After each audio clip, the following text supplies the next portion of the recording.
চাঁদ, আমি ঝঞ্ঝা, আমি ভিতিয়ে ধরিত্রীর বলবীর চির উন্নত মানুষের।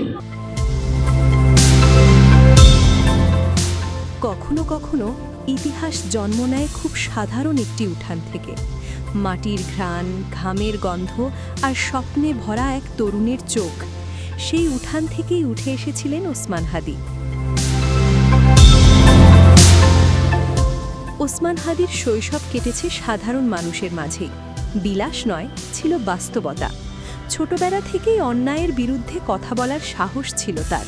যেখানে অনেকেই চুপ থাকত, হাদি সেখানে প্রশ্ন তুলত।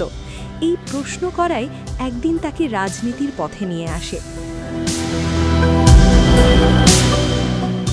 শুরুটা সহজ ছিল না। না ছিল বড় পরিচয়, না ছিল শক্তিশালী পৃষ্ঠপোষকতা। ছিল শুধু মানুষের প্রতি দায়বদ্ধতা আর ন্যায়ের পক্ষে দাঁড়ানোর দৃঢ়তা। রাজপথে হয়ে ওঠে তার আসল স্কুল। মিছিল, মামলা, নির্যাতন সব কিছু সহ্য করেও তিনি পিছিয়ে যাননি। ধীরে ধীরে ওসমান হাদি হয়ে ওঠেন রাজপথের পরিচিত মুখ।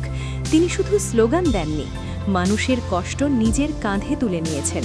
কারাগারের অন্ধকার কক্ষ, পুলিশের ধাওয়া আর পরিবার থেকে দূরে থাকার যন্ত্রণা, সব কিছুর মধ্যেও তিনি বিশ্বাস রেখেছেন একটাই কথায়: এই দেশ বদলাতে হবে। সময় গড়িয়েছে, অনেকেই ক্লান্ত হয়ে থেমে গেছে, কিন্তু হাদি থামেননি। তিনি বিশ্বাস করতেন, একজন মানুষ পড়ে গেলে উঠে দাঁড়ানোই আসল বিজয়।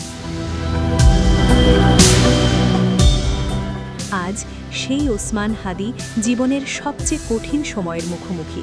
শরীর ভেঙে পড়েছে, কিন্তু তার গল্প ভাঙেনি। হাসপাতালের বিছানায় শুয়ে থাকা এই মানুষটির জন্য আজ হাজারো মানুষ প্রার্থনা করছে। কারণ ওসমান হাদি শুধু একজন নেতা নন, তিনি একটি সময়, একটি সংগ্রাম এবং রাজপথে লেখা এক জীবন্ত ইতিহাস। উঠান থেকে শুরু হওয়া সেই যাত্রা এখনও শেষ হয়নি, কারণ মানুষ যতদিন অন্যায়ের বিরুদ্ধে দাঁড়াবে, ওসমান হাদির নাম ততদিন উচ্চারিত হবে।